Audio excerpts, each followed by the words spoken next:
പിതാവിൻ്റെയും പുത്രൻ്റെയും പരിശുദ്ധാത്മാവിൻ്റെയും നാമത്തിൽ ആമേൻ.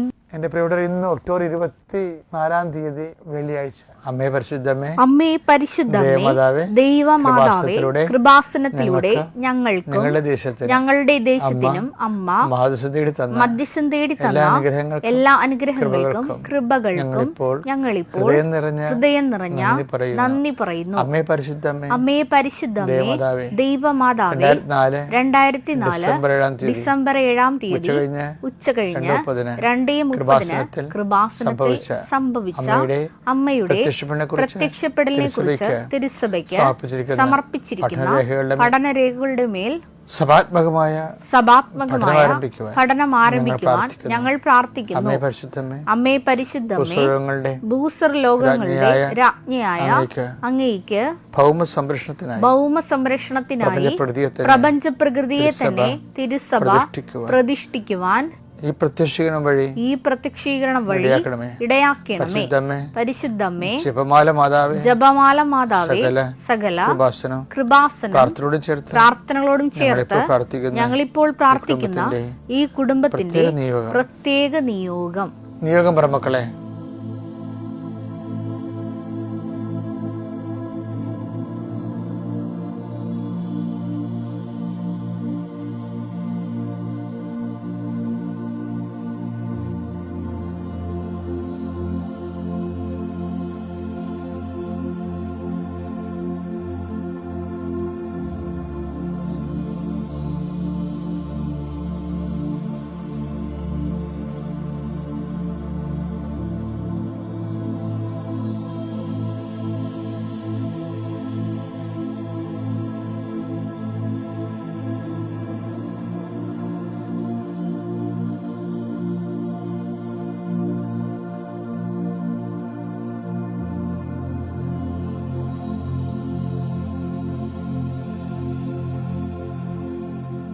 അമ്മയുടെ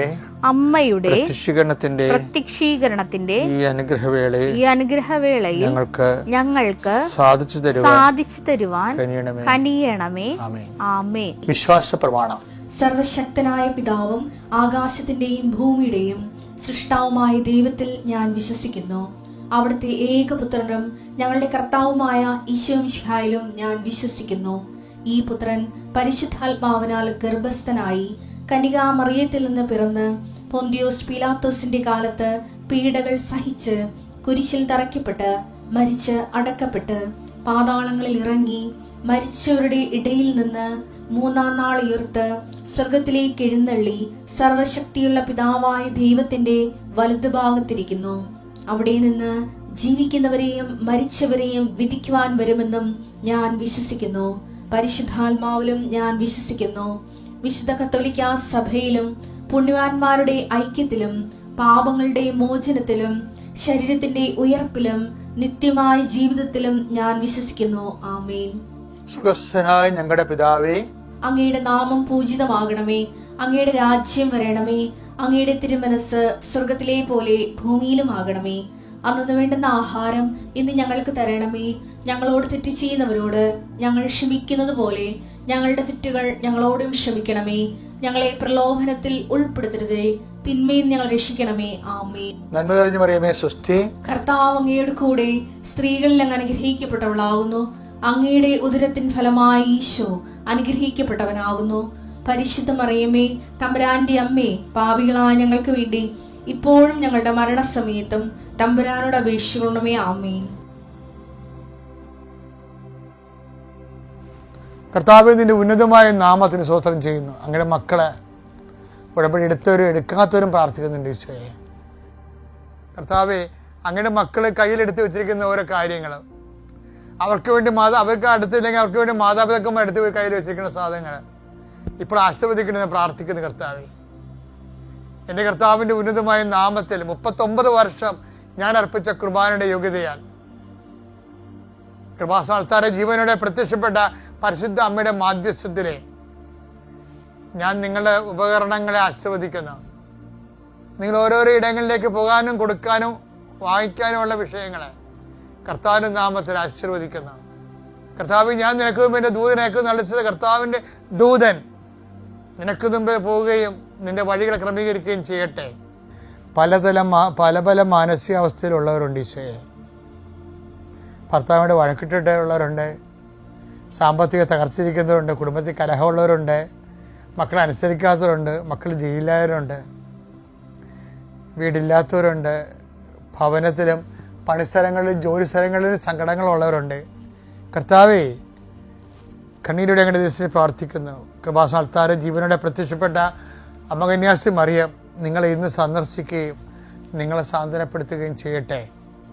ആശങ്കപ്പെടുന്ന വിഷയങ്ങൾ, ആശങ്കപ്പെടുന്ന വ്യക്തികൾ പരിശുദ്ധാത്മാവിൽ നിറയട്ടെ.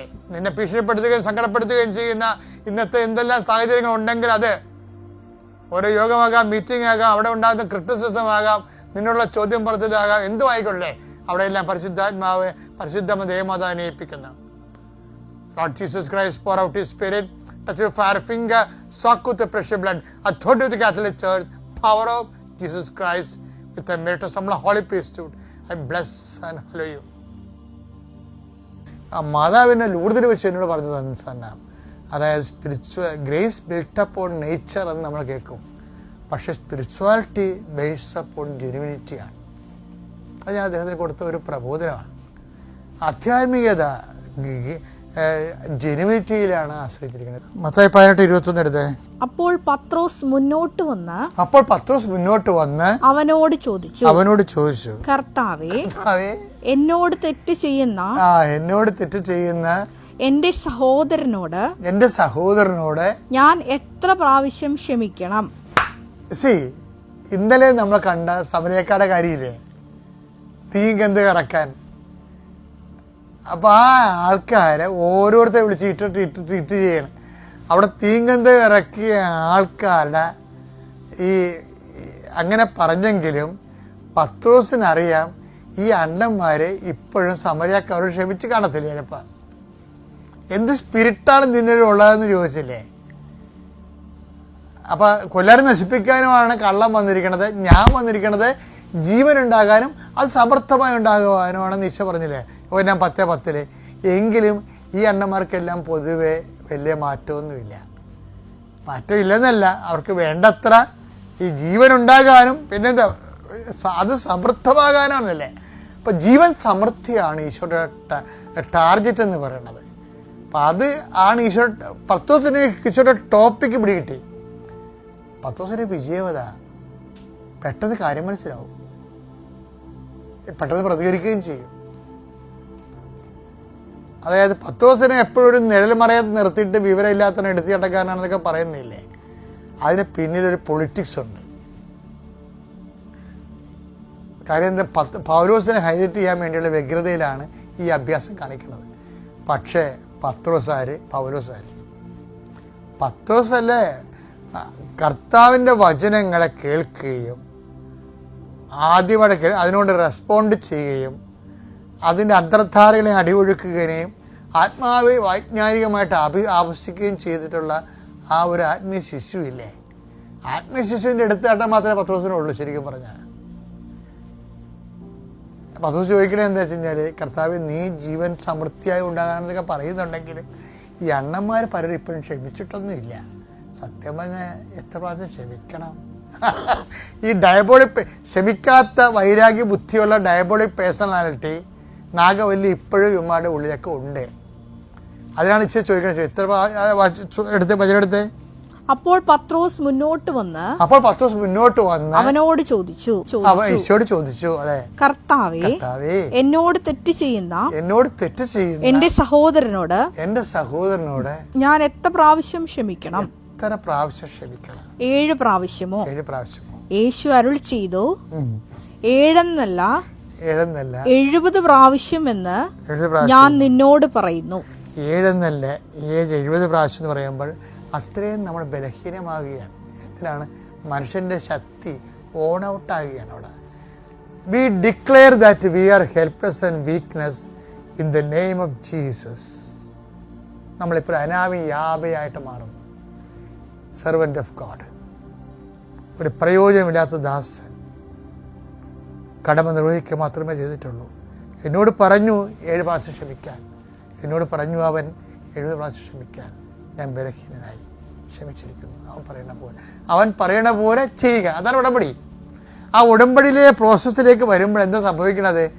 എന്തെന്നാൽ ബലഹീനതയിലാണ്. കണ്ട, 70ാമത്തെ പ്രാവശ്യം ക്ഷമിക്കുമ്പോൾ 70 പ്രാവശ്യം നിത്യമായി ക്ഷമിക്കുമ്പോൾ നമ്മൾ വി ആർ ഗെറ്റിംഗ് വീക്ക് നോൺ ബലഹീനമായി. അപ്പോൾ എന്ത് സംഭവിക്കും? അപ്പോൾ സമാന്തരമായി സംഭവിക്കുന്ന ഒരു കാര്യമുണ്ട്. എന്താണത്? 2 കൊറിന്തോസ് 12:9.